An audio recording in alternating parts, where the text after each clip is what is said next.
أعوذ بالله من الشيطان الرجيم. بسم الله الرحمن الرحيم.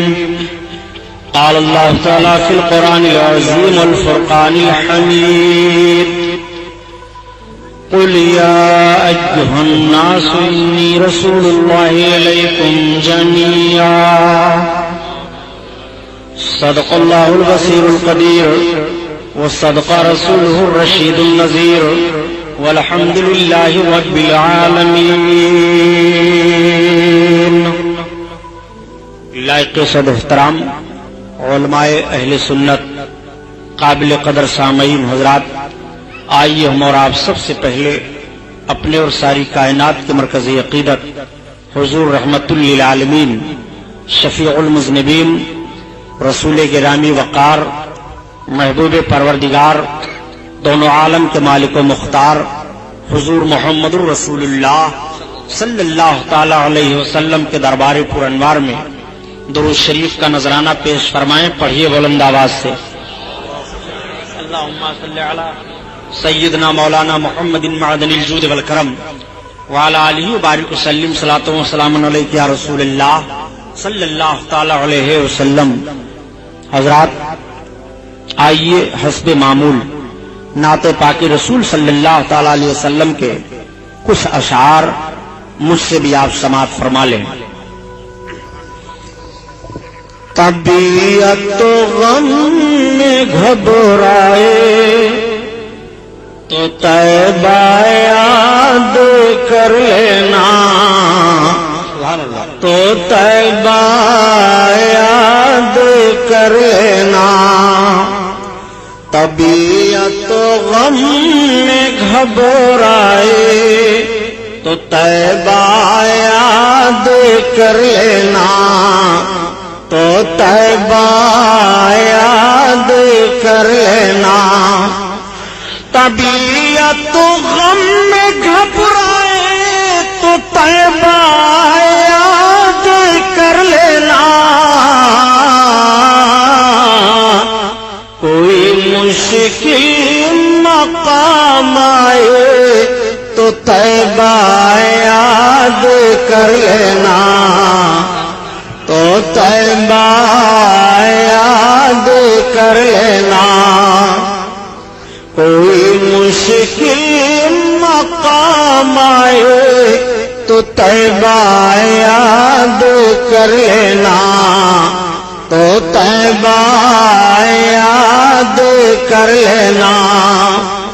خزاں کے بعد جب ہریالی پھیلے سرخیاں پھوٹیں، خزاں کے بعد جب ہریالی پھیلے سرخیاں پھوٹیں، کوئی غنچہ چٹک جائے تو طیبہ یاد کر لینا، تو طیبہ یاد کر لینا. کوئی مشکل مقام آئے تو طیبہ یاد کر لینا، تو طیبہ یاد کر لینا. زمین پیاسی ہو جھل سے جا رہے ہوں کھیت کے پودے، زمین پیاسی ہو جھل سے جا رہے ہوں کھیت کے پودے. زمین پیاسی ہو جھل سے جا رہے ہوں کھیت کے پودے. اگر پانی برس جائے تو طیبہ یاد کر لینا، تو طیبہ یاد کر لینا. کس شان سے حسان بولے، فدائے حامل قرآن بولے، غلام موتی ایمان بولے، وہ نقطہ رس دقیقہ دان بولے، ادب کا مطلع تابان بولے. وَأَحْسَنُ مِنْكَ لَمْ تَرَقَّتُ عَيْنِي وَأَجْمَلُ مِنْكَ لَمْ تَلِدِ النِّسَاءُ خُلِقْتَ مُبَرَّعًا مِنْ كُلِّ عَيْبٍ کان کا قد خلقتا کما تشاؤ، ہزار بار بشویم دہنز مشکو گلاب، ہنوز نام تو گفتن کمال بے ادبیس۔ حضرات، آج سے 1421 برس کا جائزہ لیا جائے کہ اس دنیا میں اس سے پہلے بھی انسانوں کی کمی نہیں تھی۔ دنیا کے گوشے گوشے میں ابن آدم پائے جا رہے تھے۔ کوئی ایسا خطہ اور چپا نہیں تھا کہ جہاں پر انسان آباد نہ ہو۔ یہ انسان بجائے ایک معبود حقیقی کی عبادت کرنے کے نہ جانے کتنے معبودان باطل کی پرستش میں مبتلا تھے۔ یہ انسان اپنے معبود کی عبادت کرنے کے بجائے جب سویرے سویرے اگتے ہوئے سورج پر اس کی نظر پڑتی تو سورج کی شعاؤں کو دیکھ کر اس کے سامنے اپنی پیشانی کو جھکا دیتا، اور جب سورج ڈوب جاتا، رات کی تاریکی میں چاند کی چاندنی پھیلتی تو یہ انسان کہتا یہ چاند تو میرا معبود ہے۔ جب یہ سمندر کے کنارے سمندر کی لہروں کو دیکھتا تو کہتا تو میرا معبود ہے۔ جب بڑے بڑے پہاڑ کے ٹیلوں پر اس کی نگاہ جاتی تو کہتا تو میرا معبود ہے۔ جب یہ آگ کے شعلوں پر نگاہ ڈالتا تو کہتا تو میرا معبود ہے۔ جب یہ ہرے بھرے لہلہاتے پودوں کو دیکھتا تو کہتا تو میرا معبود ہے۔ عربستان سے لے کر کے اور ہندوستان تک کفر و گمراہی کے بادل چھائے ہوئے تھے، بلکہ جس ملک میں ہم اور آباد ہیں اس ہندوستان میں 32 کروڑ معبودان باطل کی عبادت ہو رہی تھی۔ کنکر پتھر مکھی مچھر پیڑ پودے ہوا فضا ان سب کو معبود مانا جا رہا تھا معاذ اللہ۔ یہ انسان اپنے معبود کی عبادت کرنے کے بجائے عبادت کے معاملے میں اتنا ذہن و فکر اعتقاد کی بنیاد پر گر چکا تھا، اخلاقی طور پر انسان اتنا گرا ہوا تھا کہ جس ہندوستان میں ہم اور آباد ہیں اس ہندوستان میں سگی بہنوں کے ساتھ شادیاں کی جا رہی تھی، بچیوں کا بھیٹ چڑھایا جا رہا تھا، لڑکیاں دریاؤں میں ڈالی جا رہی تھی۔ جوان لڑکی کا شوہر مر جاتا تو اسے دوسری شادی کرنے کی اجازت نہیں تھی، بلکہ اس کے شوہر کی چتا پر اس کو یا تو جل بھون کر کے بھسم ہو جانا تھا، اور یا اگر وہ زندہ رہنا چاہتی تو ایک مکان میں اسے قید کر دیا جاتا۔ وہ مکان میں 6 مہینہ تک قید رہتی، ضروریات زندگی اس کے لیے وہیں پیش کیے جاتے۔ اگر زندہ نکلتے تو اس کے چہرے پر کالک لگا کر کے جانوروں پر بیٹھا کر کے اسے گھمایا جاتا، اور یہ ذہن و فکر دینے کی کوشش کی جاتی کہ یہ منحوس لڑکی تھی۔ اس ہندوستان کا وہ رواج تھا، اور عربستان کا حال تو یہ تھا کہ بعض قبیلوں میں بچیوں کی پیدائش کو بہت منحوس سمجھا جاتا تھا۔ اگر بچی پیدا ہو جاتی تو باپ ماں کی گود سے اس کو چھین لیتا تھا، اور چھیننے کے بعد لے جاتا ایک میدان میں گڑھا کھود کر کے باپ اپنی بچی کو وہیں سلا دیتا، اور اپنے قدم کو اس کے گلے پر رکھ کر کے دباتا، اس کی زبان نکل آتی، وہ بچی چیخ مارتی، باپ کے آنکھوں میں آنکھیں ملاتی، مگر باپ کے آنکھوں سے آنسو گرنے کے بجائے خون ٹپکنے لگتے، اس کے ماتھوں پر غصہ سے پسینہ آ جاتا۔ وہ ظالم باپ اپنے ظالم ہاتھ سے اس بچی کو زندہ درگور کر دیا کرتا تھا۔ یہ ہمیں تاریخ بتا رہی ہے۔ انسان اس بھیانک ماحول میں مبتلا تھا کہ شرافت و تقدس کے ساتھ جیون بتانے کے لیے سب ترس رہے تھے۔ اگر کوئی بچہ یتیم ہو جاتا تو بجائے اس بچہ کی پرورش کرنے کے اس کی ساری جائیداد پر ناجائز قبضہ کر لیا جاتا، اور اس بچے کو غلام بنا لیا جاتا تھا۔ غلامی کی زنجیر میں وہ بچہ جکڑ دیا جاتا۔ عورتیں سسکیاں لے رہی تھی، سماج میں ان کو جینے کا کوئی حق نہیں تھا۔ ایک امیر غریب کو ستاتا تھا، ایک نوجوان غلامی کی زنجیروں میں جکڑا ہوا اپنے جیون کو بتانے کے لیے آزادی کے ساتھ ترس رہا تھا۔ یہ ماحول زندگی کا پایا جا رہا تھا۔ انسان دولت ہوتے ہوئے بھی ناخوشگوار ماحول میں اپنی زندگی کو گزارتا ہوا دکھائی دے رہا تھا۔ عورتیں آہیں لے رہی تھی، بچیاں سسکیاں لے لے کر کے جان جانے آفری کے سپرد کر دیتی تھی۔ انسان چین و سکون کے ساتھ اپنے جیون کو نہیں بتا پا رہا تھا۔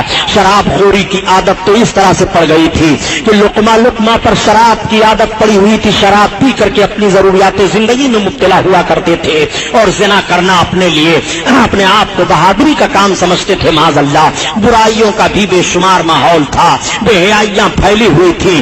ایک معبود کی عبادت کرنے کے نہ جانے کتنے معبودان باطل معاذ اللہ پوجے جا رہے تھے۔ حضرت عیسیٰ پیغمبر علیہ الصلوۃ والتسلیم نے ایک معبود کی عبادت عبادت کا حکم دیا تھا اور نصر فرمایا تھا. تعلیم عیسوی کو قریب 500 برس کا عرصہ گزر چکا تھا، مگر بجائے ایک معبود حقیقی کی عبادت کرنے کے تین معبودوں کے معاذ اللہ قائل ہو گئے تھے. خود حضرت عیسیٰ پیغمبر علیہ السلام کو خدا کا بیٹا کہہ دیا تھا، ان کی ماں کو خدا کی بیوی بنا دیا تھا معاذ اللہ. تثلیث کے قائل ہو کر کے حضرت عیسیٰ علیہ السلام کے پیغام میں انٹرفیئر کر دیا تھا. یہ ماحول دنیا کا پایا جا رہا تھا. اللہ تعالیٰ نے اپنے بندوں پر کرم فرمایا اور اپنے آخری پیغمبر حضور محمد رسول اللہ صلی اللہ تعالیٰ علیہ وسلم کو عرب دیش میں مکہ کی سرزمین پر خاندان قریش میں حضرت عبد المطلب کے گھر حضرت آمنہ خاتون رضی اللہ تعالیٰ عنہا کے بطن اقدس سے اس دنیا میں مبعوث فرمایا. جب میرے آقا اس دنیا میں طلوع اجلال فرماتے ہیں، نبی کونین صلی اللہ علیہ وسلم کی آمد وسعادت ہوتی ہے،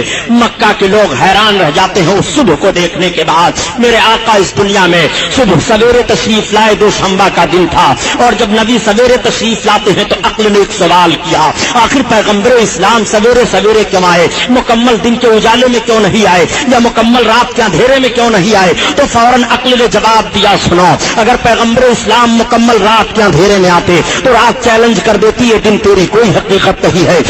پیغمبر اسلام ہم نے تشریف لائے ہیں، اور اگر دن کے مکمل اجالے میں میرے آقا تشریف لاتے تو دن کا مکمل اجالا چیلنج کر دیتا، اے رات تیری کوئی حقیقت نہیں ہے. نبی آخر الزمان مجھ میں تشریف لائے ہیں، میرے آقا سویرے سویرے ایسے وقت میں تشریف لا رہے ہیں کہ دن کا اجالا آتے آتے چہرے مصطفیٰ کی زیارت کر لے، اور رات کا اندھیرا جاتے جاتے رخ مصطفیٰ کی زیارت کر لے. ایسے ماحول میں حضور محمد رسول اللہ صلی اللہ تعالیٰ علیہ وسلم طلوع اجلال فرماتے ہیں مکہ کی سرزمین پر. اور جب میرے آقا سویرے سویرے مکہ کی سرزمین پر تشریف لائے تو مکہ کی گلیاں مہک رہی ہیں، مکہ کی ہوا فضا مہک رہی ہے، مکہ کے دروتیزار مہک رہے ہیں، مکہ کی شاہراہیں مہک رہی ہیں، مکہ کی وادیاں مہک رہی ہیں، مکہ کی پہاڑیاں مہک رہی ہیں، ہر طرف سے خوشبو آ رہی ہے، ہر طرف ایک عجیب سما بدھا ہوا ہے. میرے آقا سویرے سویرے تشریف لائے ہیں، ایک عجیب انقلاب مکہ میں برپا ہوا. سارے سرداران مکہ جب سویرے سویرے سو کر کے اٹھتے ہیں اور آ کر کے حرم شریف کے سامنے اکٹھا ہوتے ہیں تو آپس میں بات چیت شروع ہو جاتی ہے. کوئی کہہ رہا ہے آج میرا گھر مہک رہا ہے، کوئی کہہ رہا ہے آج میرے گھر پر بیمار میرا باپ تھا بلا دوا کے اچھا ہو گیا ہے، کوئی کہہ رہا ہے ابھی سویرے میں نے اپنے جانوروں کا جائزہ لیا تو جو جانور دودھ نہیں دے رہے تھے ان کے بھی تھن دودھ سے بھرے دکھائی دے رہے ہیں. کوئی کہہ رہا ہے ابھی سویرے سویرے میں نے اپنے باغیچوں کا جائزہ لیا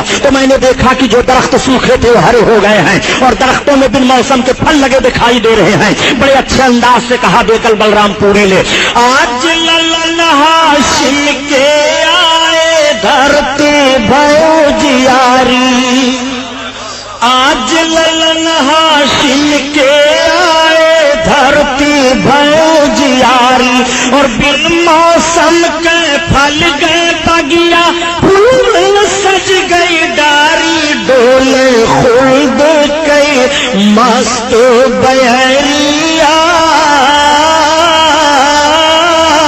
چدرما نور لٹایا، چدرما نور لٹایا. بن موسم میں باغوں میں درختوں میں پھل لگے دکھائی دے رہے ہیں. مکہ کی شاہراہ پر سرداران مکہ آپس میں یہی بات چیت کر رہے ہیں کہ یہ انقلاب کیسے برپا ہوا، آخر مکہ کی وادیاں کیوں مہک رہی ہیں اور مکہ میں گھر گھر سے خوشبو کیسی آ رہی ہے. تب تک ایک سردار خانے کعبہ کے اندر سے آ کر کے پہنچا. اس نے کہا اے سرداران مکہ یہ اجتماع کیسا ہو رہا ہے؟ سارے سرداروں نے کہا انقلاب تم نہیں دیکھ رہے ہو، یہ خوشبو کیسی آ رہی ہے، پورا حرم شریف مہک رہا ہے، یہ اندازہ تمہیں نہیں لگ رہا ہے؟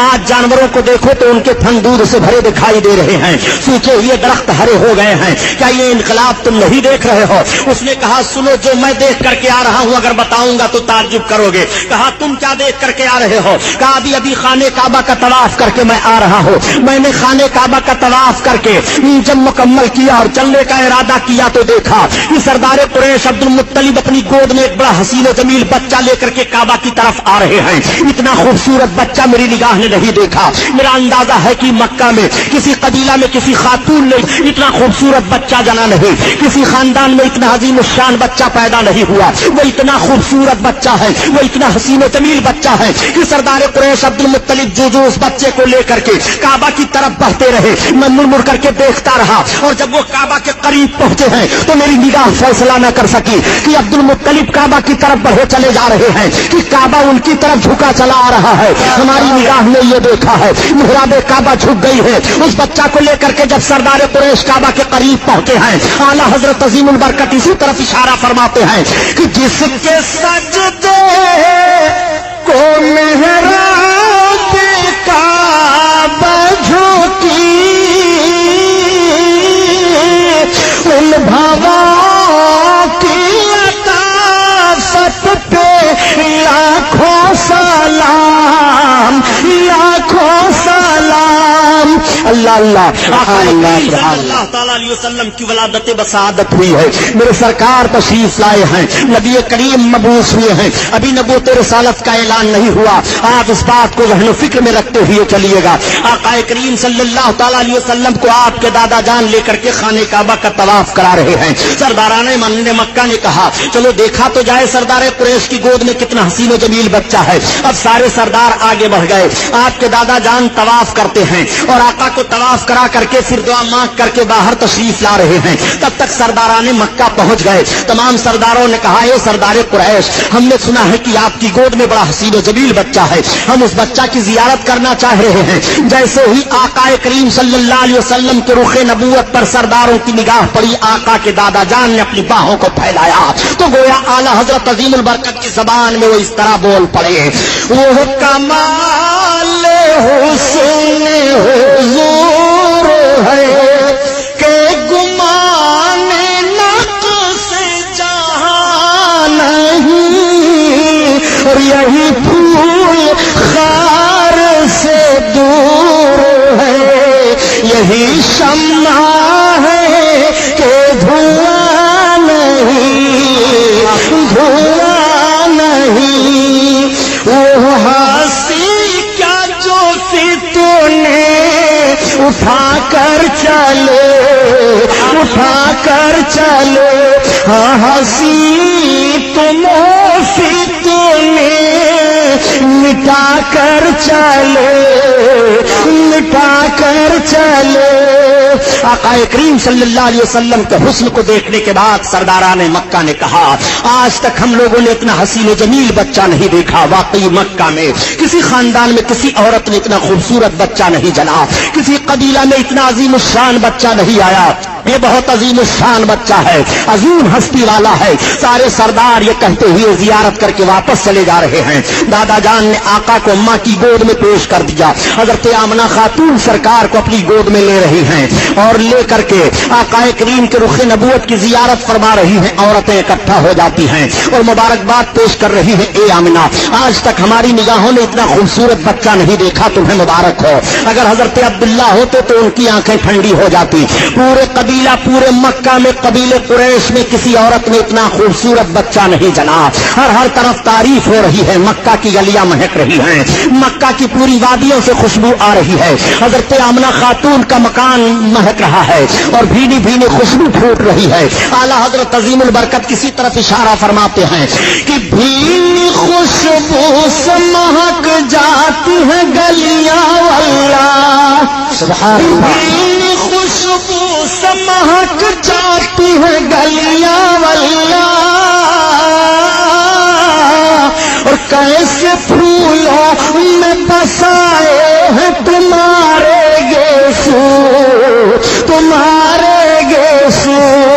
اللہ اللہ. آقا کریم صلی اللہ علیہ وسلم کی ولادت بسعادت پر سارا مکہ مہک رہا ہے. آقا کریم صلی اللہ علیہ وسلم کی ماں ارشاد فرماتی ہیں کہ جب میرے بیٹے محمد کی ولادت کا وقت ہوا تو ایک ایسی روشنی ظاہر ہوئی کہ اس روشنی میں میں نے ایران کی چراگاہوں میں جو اونٹ چل رہے تھے اور ان کی گردنوں میں جو قلادے پڑے تھے وہ سب میں نے دیکھ لیا. نبی کونین صلی اللہ علیہ وسلم کی ماں ارشاد فرماتی ہیں, ایک روایت میں ہے کہ ایسی روشنی ظاہر ہوئی کہ میں نے مشرق و مغرب کو ملاحظہ کر لیا. لیا. نبی کونین صلی اللہ علیہ وسلم کی ماں ارشاد فرماتی ہیں کہ جب میرے بیٹے محمد کی ولادت کا وقت ہوا تو کوئی غیب سے آواز دے رہا تھا, اے امام الانبیاء کی ماں تمہیں مبارک ہو, یہ جو تمہاری گود میں جا رہے ہیں ان کا نام آسمان پر احمد ہے, زمین پر محمد ہے.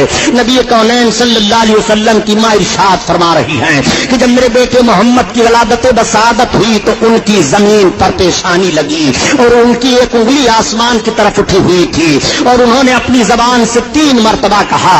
پہلی بار تو کہا اللہ اکبر, اور دوسری بار کہا الحمدللہ کثیرا, اور تیسری بار میرے بچے نے کہا اللہم رب حب لی امتی. آقا کریم صلی اللہ علیہ وسلم ہم گنہگاروں کو پیدا ہوتے ہی یاد فرما رہے ہیں.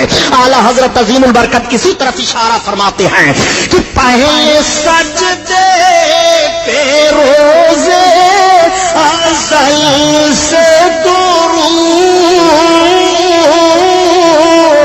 پہلے سجدے پہ روزے ازل سے درود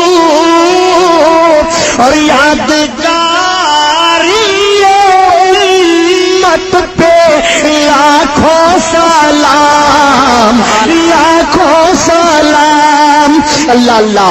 آقا کریم صلی اللہ تعالی علیہ وسلم کی ولادت بسعادت ہوئی ہے. آپ ذرا ملاحظہ فرمائیے اور اس بات کو بھی ذہن و فکر میں رکھتے ہوئے چلیے گا کہ ابھی نبوت رسالت کا اعلان نہیں ہوا ہے. جب اس پار کا یہ عالم ہے اس پار کا عالم کیا ہوگا. میرے آقا صلی اللہ تعالی علیہ وسلم کی ماں سے ایک یہودیہ عورت نے سوال کیا, اے آمنہ خاتون, اس وقت مکہ میں تو تیل کی بڑی قلت ہے, مگر یہ بتاؤ کہ تمہارے گھر میں رات بھر روشنی کیسے رہتی ہے. تو نبی کی ماں بیان فرماتی ہیں کہ جب سے میرے بچے محمد کی ولادت بسعادت ہوئی ہے میں نے اپنے مکان میں چراغ جلایا ہی نہیں ہے. نبی کونین صلی اللہ تعالی علیہ وسلم کے نور کی وہ روشنی پھیلی ہوئی ہے, میرے آقا کی وہ مقدس عظمت ہے. آقا کریم صلی اللہ تعالی علیہ وسلم کی شان ملاحظہ فرمائیے. ابھی نبوت رسالت کا اعلان نہیں ہوا ہے. نبی کونین صلی اللہ تعالی علیہ وسلم کے ولادت کے وقت آپ کی ماں کے پاس جو عورتیں جمع تھیں ان عورتوں کا بیان سنیے. وہ عورتیں بیان کر رہی ہیں کہ جب آمنہ خاتون کو ولادت کا وقت ہوا, محمد پیدا ہوئے تو اس وقت ہم عورتیں ان کے مکان میں موجود تھی. مکان کے صحن میں ہم نے یہ دیکھا کہ آسمان سے چاند اور ستارے جھکے چلے آ رہے ہیں. ایسا لگ رہا تھا کہ مکان کے صحن میں چاند اور ستارے گر پڑیں گے. اس طرح سے جھکے چلے آ رہے تھے محمد کی ولادت پر, آپ کی پیدائش پر. اعلیٰ حضرت عظیم البرکت اسی طرف اشارہ فرما رہے ہیں کہ صبح طیبہ میں ہوئی بٹتا ہے بڑا نور کا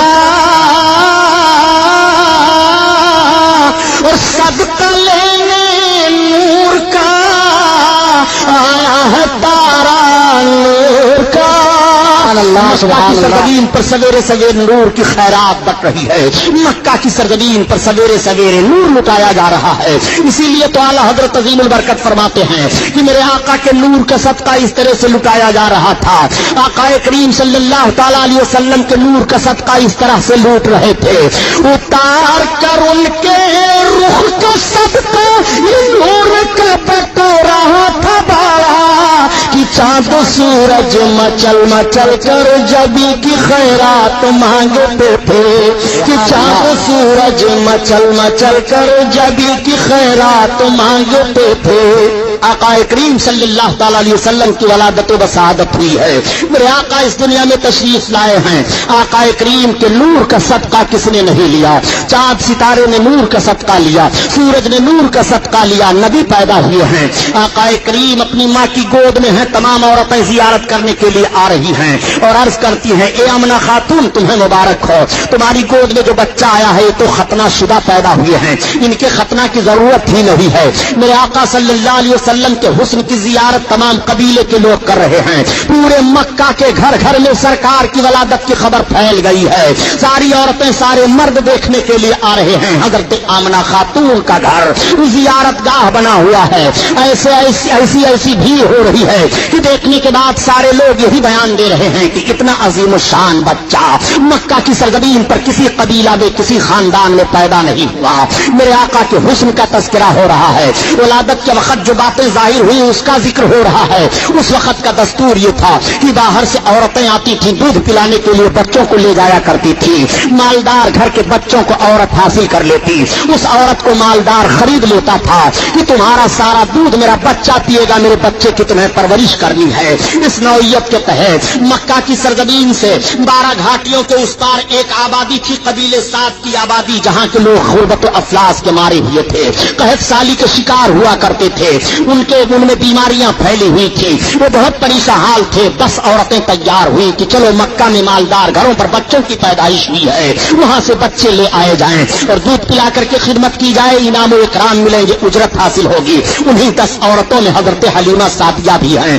حضرت حلیمہ سعدیہ نے کہا میں جانے کی طاقت نہیں رکھ رہی ہوں۔ عورتوں نے کہا حلیمہ تمہیں چلنا پڑے گا۔ حلیمہ نے کہا دیکھو آج کئی روز کی میں بھوکی ہوں، پانی پر گزارا کر رہی ہوں، میری سواری کا جانور بھی بڑا کمزور ہو چکا ہے۔ عورتوں نے کہا نہیں حلیمہ تمہیں چلنا پڑے گا۔ حضرت حلیمہ کو بھی عورتوں نے تیار کر لیا، اب حلیمہ سے سواری پر سوار ہو کر کے چلی ہیں، مگر قافلہ کی عورتوں کی سواریاں طاقتور تھی، وہ آگے نکل جاتی ہیں، حلیمہ کی سواری پیچھے رہ جاتی ہے۔ راستے میں 7 جگہوں پر حلیمہ کی سواری کمزوری کی بنیاد پر بیٹھ جاتی ہے۔ تمام عورتوں تو مکہ میں پہنچ کر کے مالدار گھروں پر جا کر کے بچوں کو حاصل کر لیتی ہیں، مگر حلیمہ دیر میں پہنچی۔ حلیمہ جب پہنچنے کے بعد 2 گھروں کا جائزہ لیتی ہیں، پتہ یہ چلا کہ بچے خالی نہیں ہیں۔ حلیمہ پھر دوسرے گھر پر جاتی ہیں، پتہ چلا یہاں پر بھی کوئی بچہ نہیں ہے۔ کئی گھروں کا جائزہ لینے کے بعد حلیمہ مایوس ہو جاتی ہیں، تب تک ساتھ میں آنے والی ایک عورت مل گئی۔ حلیمہ سے پوچھا حلیمہ تمہیں کوئی بچہ ملا کہ نہیں ملا؟ حلیمہ نے کہا مجھے کوئی بچہ نہیں ملا۔ اس عورت نے کہا حلیمہ سنو،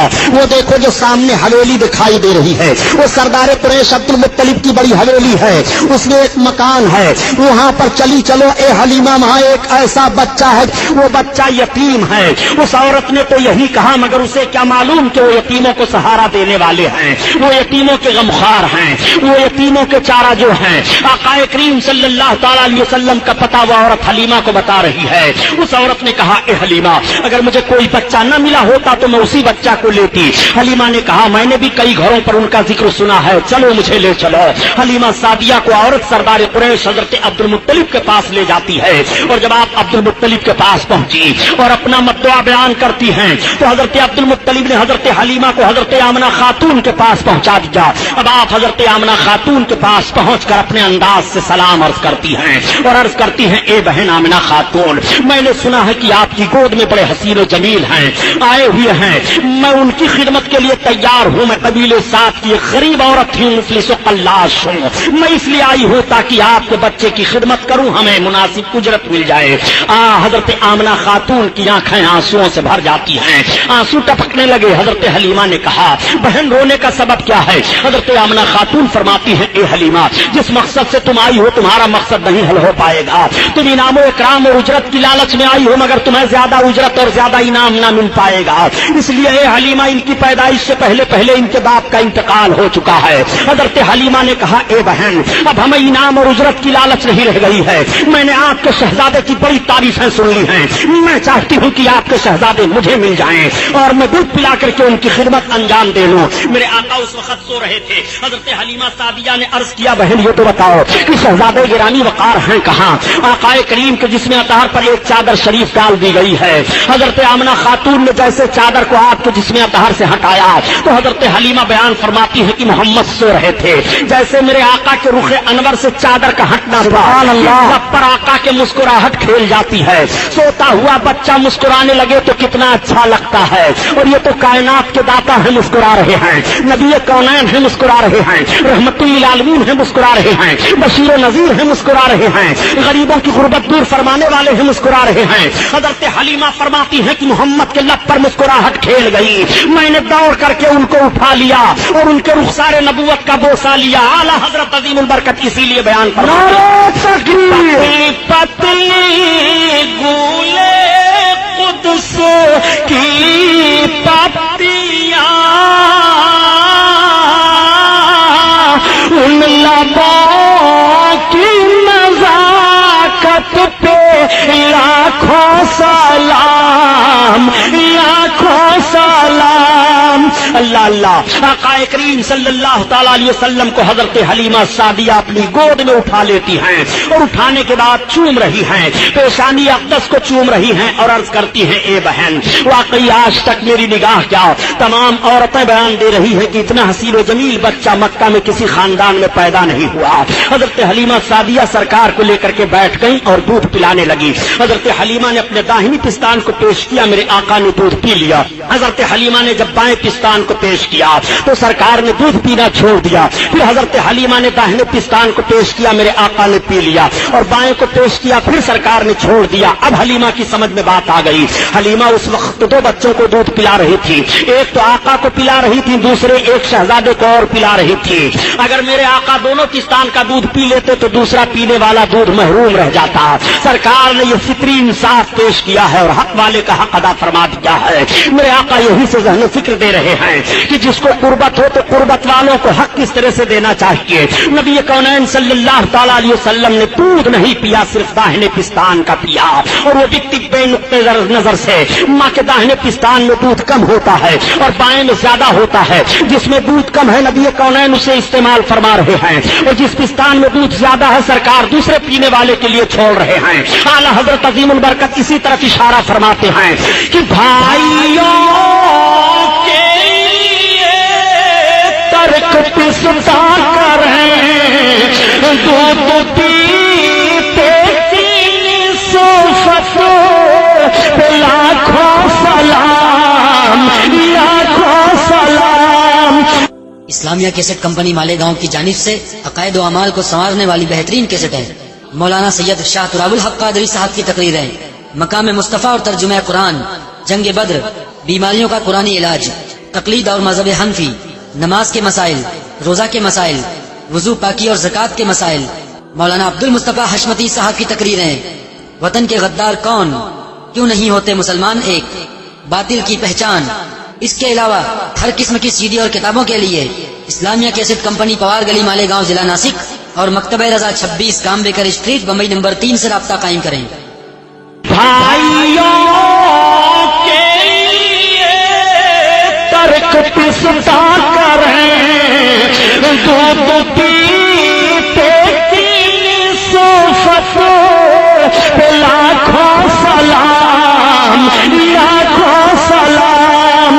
اللہ اللہ، حضرت حلیمہ سعدیہ سرکار کو اپنی گود میں لے کر کے بیٹھی ہوئی باتیں کر رہی ہیں۔ نبی کی ماں ارشاد فرماتی ہیں اے حلیمہ سنو، یہ میرا بچہ عام بچوں کی طرح سے نہیں ہے۔ حلیمہ سنو، جب میرے بچے کی ولادت ہوئی ہے تو جس طرح ماؤں کو تکلیف ہوتی ہے بچوں کی پیدائش پر، مجھے تکلیف کا کچھ احساس نہیں ہوا۔ نبی کی ماں بیان فرماتی ہیں اے حلیمہ، میرا بچہ جب پیدا ہوا اور ان کے دادا جان جب لے کر کے کعبہ کی طرف گئے ہیں تو کعبہ جھک گیا ہے۔ اے حلیمہ، جب میرا بچہ پیدا ہوا تو میرے مکان کے صحن میں آسمان سے چاند اور ستارے جھکے چلے آ رہے تھے۔ میرا بچہ عام بچوں کی طرح سے نہیں ہے۔ حلیمہ سے حضرت آمنہ خاتون بیان فرماتی ہیں اے حلیمہ، جب میرے بچے کی ولادت ہوئی تو اچانک میرا بچہ میری گود سے غائب ہو گیا، ایک بادل کا ٹکڑا آیا اور اس میں میرا بچہ چلا گیا۔ تھوڑی دیر کے بعد آواز آ رہی تھی، یہ امام الانبیاء ہیں، مشرق و مغرب کی سیر کرا دو، سارے عالم کو انہیں دکھا دو۔ اور اس کے تھوڑی دیر کے بعد وہ بادل کا ٹکڑا میری گود میں آ گیا، میرا بچہ میری گود میں آیا۔ حلیمہ، میرا بچہ عام بچوں کی طرح سے نہیں ہے۔ نبی کی ماں بیان فرماتی چلی جا رہی ہیں، حلیمہ کی محبت بڑھتی چلی جا رہی ہے۔ حلیمہ نے کہا اے آمنہ خاتون، میں نے مان لیا کہ آپ کا بچہ عام بچوں کی طرح سے نہیں ہے، یہ بچہ کوئی عظیم انسان ہے۔ اے آمنہ، اب ہمارے ساتھ کی عورتیں جانے کی تیاری کر رہی ہیں، ہمیں بھی اجازت دو۔ نبی کونین صلی اللہ تعالی علیہ وسلم کی ماں آقا کو اپنی گود میں لیتی ہیں اور لینے کے بعد پیار کرتی ہیں، اور اس کے بعد حضرت حلیمہ خاتون کی گود میں بھیگی پلکوں کی چھاؤں میں دے دیا۔ حضرت آمنہ خاتون کی آنکھوں سے آنسو ٹپک رہے ہیں محبت کے۔ حلیمہ خاتون اپنی گود میں سرکار کو لیتی ہیں اور لینے کے بعد جب وہ چلنے لگتی ہیں، اپنی سواری کے قریب آئیں تو وہی سواری حلیمہ کی ہے کہ پہلے جب حلیمہ آ رہی تھی تو وہ سواری کمزوری کی بنیاد پر راستے میں 7 جگہوں پر بیٹھ گئی تھی، لیکن اب حلیمہ خاتون جب اس سواری پر سوار ہو رہی ہے تو اس سواری میں اتنی طاقت پیدا ہو جاتی ہے اور اس طرح تیز رفتار وہ سواری جا رہی ہے کہ تمام سواریوں سے آگے نکل جاتی ہے اور راستہ مہکتا بڑھتا چلا جاتا ہے۔ خاتون سے پوچھا لوگوں نے، عورتوں نے، اے حلیمہ خاتون یہ تو بتاؤ کیا تو نے مکہ میں سواری کو بدل دیا ہے؟ تو حضرت حلیمہ خاتون نے فرمایا نہیں میں نے سواری نہیں بدلی ہے، البتہ سوار بدل گیا ہے۔ یہ سردار قریش عبد المطلب کے پوتے محمد ابن عبداللہ کے چلنے کی برکت ہے۔ اور اے حلیمہ خاتون یہ راستہ کیوں مہک رہا ہے؟ تو حضرت حلیمہ فرماتی ہے کہ انہی کے چلنے کی وجہ سے راستہ مہک رہا ہے، میں نے مکہ میں کوئی خوشبو نہیں خریدی ہے۔ اعلیٰ حضرت عظیم البرکت اسی طرف اشارہ فرما رہے ہیں کہ ان کی مہک نے دل کے غنچے کھلا دیے ہیں، ان کی مہک نے دل کے غنچے کھلا دیے ہیں، جس راہ چل گئے ہیں کوچے بسا دیے ہیں، کوچے بسا دیے ہیں۔ حضرت حلیمہ سعدیہ سرکار کو لے کر کے چل رہی ہیں اور 12 پہاڑیوں کو گزر کر کے حضرت حلیمہ سعدیہ اپنی آبادی کے قریب پہنچ رہی ہیں، مگر ان 12 پہاڑیوں کا بھی نقشہ ملاحظہ فرمائیے۔ حضرت حلیمہ سعدیہ جس پہاڑی سے بھی گزر رہی ہیں، اگر پہاڑ کے اوپر کوئی سوکھا درخت ہے تو ہرا ہو جاتا ہے، اگر پہاڑیوں کے درمیان ان جھاڑیوں میں جانور چر چگ رہے ہیں تو حلیمہ کی سواری دیکھنے کے بعد وہ سارے جانور سامنے سے ہٹ جایا کرتے تھے اور حلیمہ کی سواری کو دیکھا کرتے تھے، گویا وہ جانور بھی سمجھ رہے ہیں کہ نبی کونین جا رہے ہیں، ان کی زیارت کر لو، رحمت للعالمین جا رہے ہیں، ان کی زیارت کر لو، آقا کریم سوار ہو کر کے جا رہے ہیں، آگے سے ہٹ جاؤ۔ آقا کریم صلی اللہ تعالی علیہ وسلم کو لے کر کے جب حضرت حلیمہ سعدیہ اپنی آبادی میں پہنچی ہیں تو ان کی پوری آبادی مہکنے لگی ہے۔ آبادی کے لوگ قحط سالی کے شکار ہو گئے تھے، مگر بارش ہو جاتی ہے اور پوری آبادی پانی سے سیراب ہو جاتی ہے، تمام درخت لہلہانے لگتے ہیں اور تمام درختوں میں پھل آ جاتے ہیں۔ حضرت حلیمہ خاتون اپنے شوہر سے کہتی ہیں کہ جانوروں کا دودھ نکالو، اور جب وہ جانوروں کا دودھ نکالتے ہیں تو سارے جانوروں کے تھن خشک ہو گئے تھے، مگر سارے جانوروں کے تھن دودھ سے بھرے ہوئے ہیں۔